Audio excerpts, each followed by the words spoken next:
नमस्कार. आज आपण 41 व 42 या दोन्ही श्लोकांचा अर्थ जाणून घेणार आहोत. अशा प्रकारे भगवंतांची स्तुती आणि त्यांना प्रणाम करून आता भगवंतांचे गुण व रहस्य आणि महात्म्य यथार्थपणे न जाणल्यामुळे वाणी आणि क्रिया यांच्याद्वारे केलेल्या अपराधांबद्दल क्षमा करण्यासाठी अर्जुन भगवंतांना 2 श्लोकांमध्ये प्रार्थना करीत आहे. श्लोक 41. सखेति मत्वा प्रसभयदुक्तं हे कृष्ण हे यादव हे सखेति अजानता महिमानन्तवेदं मया प्रमादात् प्रणयेन वापि. श्लोक 42. यच्चावहासार्थमसत्कृतोऽसि विहारशय्यासन भोजनेषु एकोऽथवाप्यच्युत तत्समक्षं तत्क्षामये त्वामहं प्रमेयम्. दोन्ही श्लोकांचा अर्थ. आपला हा प्रभाव न जाणल्यामुळे आपण माझे मित्र आहात असे मानून प्रेमाने किंवा चुकीने मी हे कृष्णा हे यादवा हे सख्या असे जे काही विचार न करता मुद्दाम म्हटले असेल आणि हे अच्युता माझ्याकडून विनोदासाठी फिरताना झोपताना बसल्या वेळी आणि भोजन इत्यादी करताना आपला एकांतात किंवा त्या मित्रांच्या समक्ष जो अपमान झाला असेल त्या सर्व अपराधांची अचिंत्य प्रभावशाली अशा आपणाकडे मी क्षमा मागत आहे. विराट स्वरूपाचे दर्शन करते वेळी अर्जुनाने भगवंताचे अतुलनीय आणि अप्रमेय असे ऐश्वर्य, गौरव, गुण आणि प्रभाव हे प्रत्यक्ष पाहिले होते. त्याला उद्देशूनच महिमानम या पदाबरोबर इदम हे विशेषण दिलेले आहे. अजानता हे पद येथे हेतुगर्भ विशेषण आहे. मया याच्या बरोबर याचा प्रयोग करण्याचा असा भावार्थ आहे की तुमचे जे महात्म्य मी आता प्रत्यक्ष पाहिले ते यथार्थपणे न जाणल्यामुळे मी तुमच्या बरोबर अनुचित व्यवहार केला आहे. म्हणून अजाणतेपणे केलेल्या माझ्या अपराधाबद्दल तुम्ही क्षमा करा अशी विनंती आहे. सखा इति मत्वा प्रणयेन आणि प्रमादात या पदांच्या द्वारे अर्जुनाने असे दाखविले आहे की तुमचा अप्रतिम आणि अपार असा महिमा न जाणल्यामुळे मी तुम्हाला आपल्या बरोबरीचा मित्र असे मानत होतो. त्यामुळे मी संभाषणामध्ये कधी तुमचा महान गौरव आणि सर्व पूज्य महत्व यांचा विचार बाळगला नाही. म्हणून प्रेमामुळे किंवा प्रमादांमुळे माझ्याकडून नक्कीच मोठी चूक झाली. मोठमोठे देव आणि महर्षी हे ज्या तुमच्या चरणाला वंदन करणे हे आपले सद्भाग्य समजतात अशा त्या तुमच्या बरोबर मी बरोबरीचे वर्तन केले. आता तुम्ही याबद्दल आपल्या दयाळूपणाने मला क्षमा करा. प्रसभम या पदाचा प्रयोग करून हे कृष्णा हे यादवा हे सखे या पदांच्या प्रयोगाचा भावार्थ असा की अर्जुन हा प्रेमवश किंवा प्रमादवश जे अपराध स्वतःकडून झाले असे मानतो त्यांचे स्पष्टीकरण येथे या पदांचा प्रयोग करून करीत आहे. तो म्हणतो की हे प्रभो कुठे तुम्ही आणि कुठे मी इतका मूर्ख झालो होतो की परमपूजनीय अशा तुम्हाला परमेश्वराला मी आपला मित्रच मानत होतो आणि कोणतेही आदरसूचक विशेषण न वापरता नेहमी विचार न करता कृष्णा यादवा आणि सख्या असे म्हणून मी तुम्हाला सामान्य समजून हाक मारित होतो.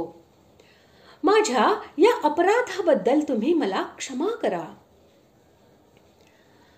आपल्या महत्वापासून आणि स्वरूपापासून ज्याचे कधी पतन होत नाही त्याला अच्युत असे म्हणतात.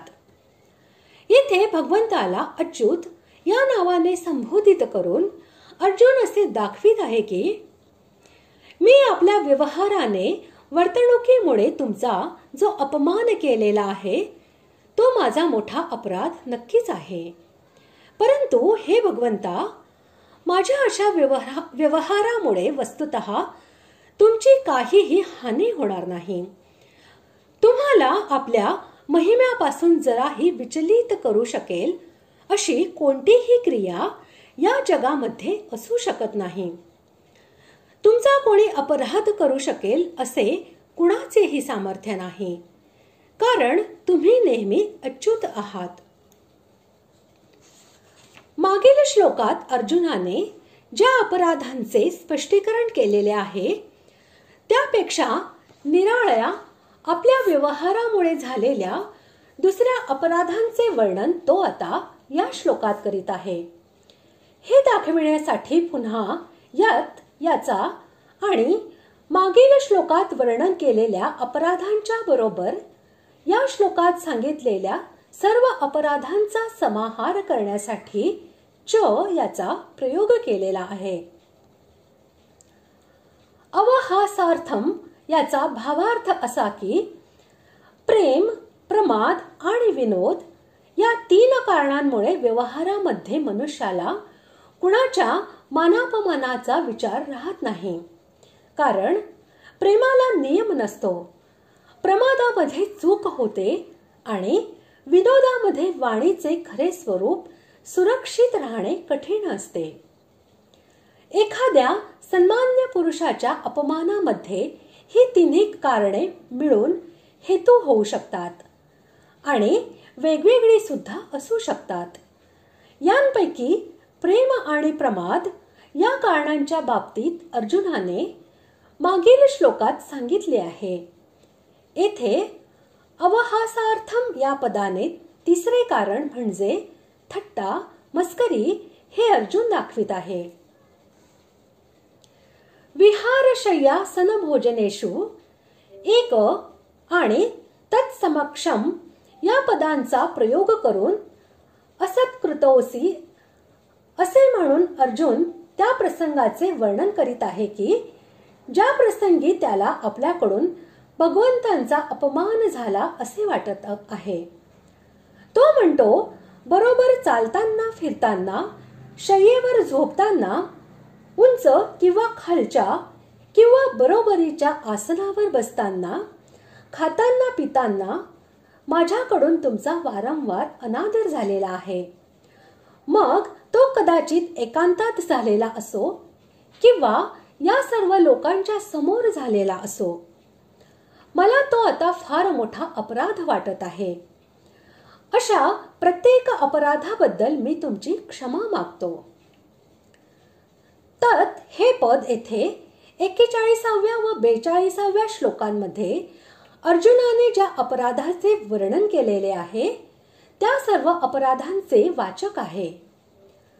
त्वाम या पदांबरोबर अप्रमेयम हे विशेषण लावून क्षामयी या क्रियेचा प्रयोग करून अर्जुनाने भगवंतांना त्या सर्व अपराधांबद्दल क्षमा करण्याची प्रार्थना केली आहे.